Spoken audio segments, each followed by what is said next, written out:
These are the 10 richest presidents in US history. This is based on their peak personal net worth, which the source I've used calculates by adding up their incomes, real estate holdings, their spouse's wealth, and inheritances. And all these figures are adjusted for inflation. And number 10 is Bill Clinton with $91.6 million. Bill Clinton made most of his money after he left office after his second term. Number 9 is Herbert Hoover with $100.1 million. He became a multimillionaire because he owned Burmese silver mines and he earned royalties on a mining engineering textbook. Number 8 is Lyndon B. Johnson with $131.9 million net worth. His wife was the main source of his wealth, and her family owned TV and radio businesses. At number 7 is James Madison with $136.7 million.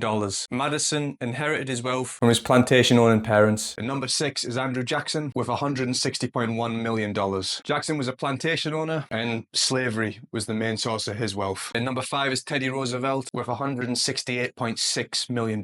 Roosevelt came from one of the wealthiest families in New York, and he inherited his fortune. His cousin, Franklin Roosevelt, became the 32nd president of the US. He's at number 11 on the list, just missing out on the top 10. At number 4 is Thomas Jefferson with $285.8 million. Jefferson inherited land from his father. At number 3 is the first US president, George Washington, with $708.5 million. Washington owned slaves and he was a landowner. At number 2 is JFK with $1.3 billion.